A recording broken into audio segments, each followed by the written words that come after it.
గద్దరన్న దళం తరపున మన తెల్లాపూర్ గ్రామంలో గద్దర్ గారి విగ్రహ ప్రతిష్ఠించడం జరిగింది. కానీ ఆవిష్కరణ కార్యక్రమానికి ఈ బహిరంగ సభకు వచ్చినటువంటి తెల్లాపూర్ మున్సిపాలిటీ ప్రజలు, ఇతర ప్రాంతాల నుండి వచ్చినటువంటి ప్రజలు, యూనివర్సిటీలో వచ్చినటువంటి విద్యార్థులు, మేధావులు,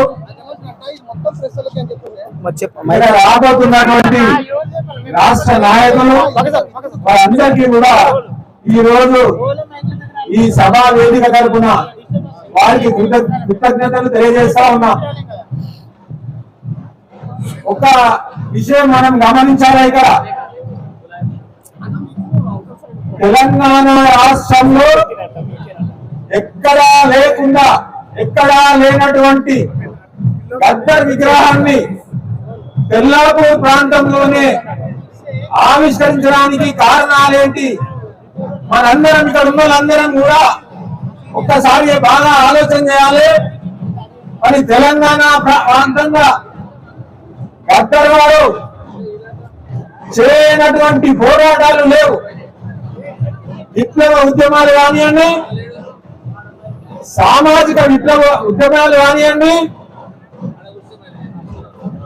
తెలంగాణ ఉద్యమం కానివ్వండి, ఇట్లా అనేక రకమైన ఉద్యమాలను చేస్తూ ఆయన ప్రాణాన్ని పణంగా పెట్టి ఆయన జీవితాన్ని మొత్తం కూడా పేద ప్రజల కోసం, ఎక్కడైతే అన్యాయం జరుగుతుందో, ఎక్కడైతే అణిచివేత జరుగుతుందో, ఎక్కడైతే దోపిడీ జరుగుతుందో, ఎక్కడైతే అసమానతలు ఉన్నాయో అక్కడ దయచేసి ఈ ముగ్గు కళాకారులకు స్వాగతం పలుకుతా ఉన్నాం. ఈ విధంగా తెలంగాణ ఉద్యమంలో ప్రధాన భూమిక పోషించినటువంటి వ్యక్తి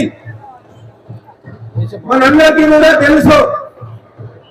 ఎన్ని రాజకీయాలు మాట్లాడుకున్నప్పటికీ కూడా ఈ రోజు మనం తెలంగాణ రాష్ట్రాన్ని చూస్తున్నామంటే గద్దర్ గారు లేకుంటే ఈ తెలంగాణ మనం చూడలేకపోతాం.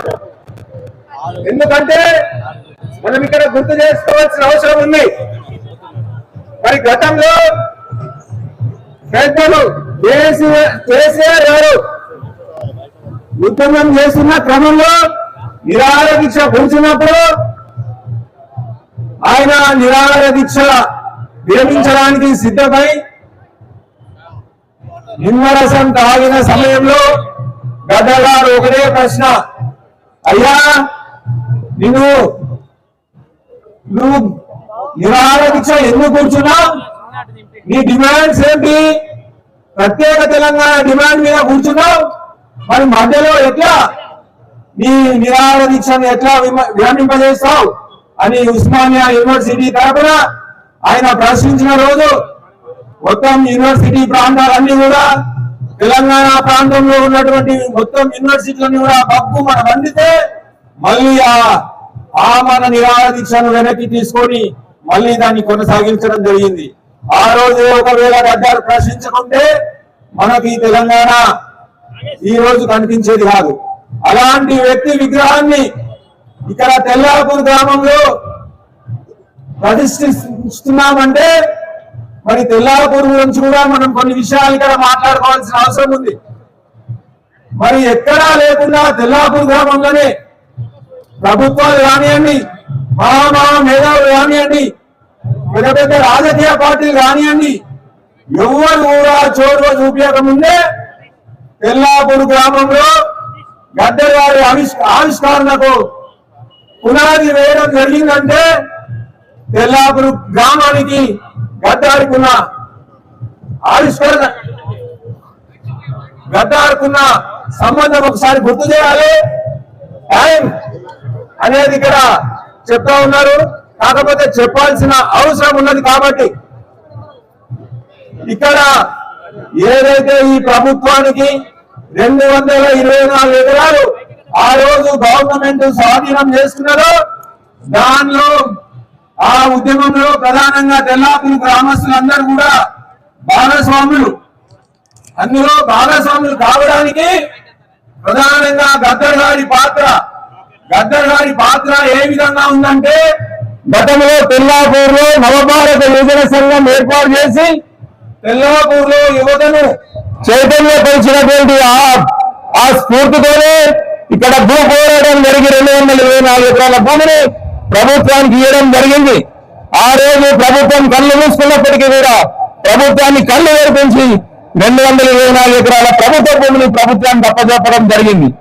అదే క్రమంలో ఇంకొక విషయం, ఇక్కడ మనం ఈ కార్యక్రమం చేస్తున్న ఈ కార్యక్రమంలో పోలీసులు కానీ హెచ్ఎండి అధికారులు కానీ ఎన్ని అడ్డంకులు సృష్టించినప్పటికీ కూడా మనం ఈ రోజు ఇక్కడ ఈ భూమిని సాధించడం, అందులో 9 గంటల భూమి రాత్రి మనకు హెచ్ఎండి వాళ్ళు పంచనామా చేసి అప్పచెప్పడం జరిగింది. కానీ మన డిమాండ్ 9 గంటలు కాదు. ఇక్కడ ఉన్నటువంటి 324 ఎకరాలలో మిగిలిన భూమి ఏదైతే ఉందో 4 నుంచి 5 ఎకరాలు, అంటే ఇప్పుడున్న మనం జరుగుతున్న ఈ సమావేశము ఈ పక్కకున్న భూమి ఏదైతే సుమారు 4 ఎకరాల వరకు గద్దర్ గారికి కేటాయిస్తే, ఆ భూమిలో గద్దర్ గారి విగ్రహంతో పాటు కావలసిన సదుపాయాలకు మున్సిపాలిటీ నుంచి కొన్ని నిధులు మంజూరు చేసి ఇక్కడ ఒక విజిటింగ్ ప్లేస్ లాగా ఎందుకు విజిటింగ్ ప్లేస్ అంటున్నామంటే, తెల్లాపూర్ గ్రామంలో అన్ని కమ్యూనిటీ విల్లాస్, అక్కడ swimming pools, club houses, community halls, రకరకాల ఫెసిలిటీస్ అక్కడ ఉన్నాయి. కానీ తెల్లాపూర్ ప్రాంతంలో ఎవరికి కూడా అలాంటి సౌకర్యాలు లేవు. అలాంటి సౌకర్యాలు ఇక్కడ కల్పించాలని గద్దర్ పేరు మీద, అదే విధంగా సర్వే నంబర్ 17, 18, 19, 20 సర్వే నంబర్లో చెరువులో మునిగినటువంటి భూమి మిగిలిన ఒక 10 ఎకరాల భూమి దాంట్లో మిగిలి ఉంది. దానికి కూడా గద్దర్ స్మృతివనంగా ఏర్పాటు చేయాలని మనము ఈ సభా వేదిక తరఫున ఇక్కడ ఉన్నటువంటి మేధావులకు కానీ ప్రజలకు కానీ రాబోయే రాజకీయ నాయకులు గౌరవనీయులు ఉప ముఖ్యమంత్రి గారు కానీ వీరందరికీ కూడా ఈ సభా వేదిక తరఫున విన్నవించుకుంటున్నాం. డిమాండ్ కూడా చేస్తా ఉన్నాం. ఖచ్చితంగా కూడా ఈ 5 ఎకరాల భూమిని కూడా ఈ 9 గంటలు కాదు, ఈ సుమారు 3 నుంచి 5 ఎకరాల మధ్యన భూమి ఉంటుంది కాబట్టి ఆ పూర్తి భూమిని కూడా ఈ గద్దార్ పేరు మీద గద్దార్ విగ్రహం కొరకు కేటాయించాల్సిందిగా ఈ సభాముఖంగా తెలియజేస్తూ జోహార్ జోహార్ గద్దర్ అన్నకు జోహార్ జోహార్. ఓకే, నాకు ఈ అవకాశం ఇచ్చినందుకు మీ అందరికీ కూడా ఈ సభా వేదిక తరఫున మీ అందరి కృతజ్ఞతలు తెలియజేస్తూ ముగిస్తున్నాను. Thank you.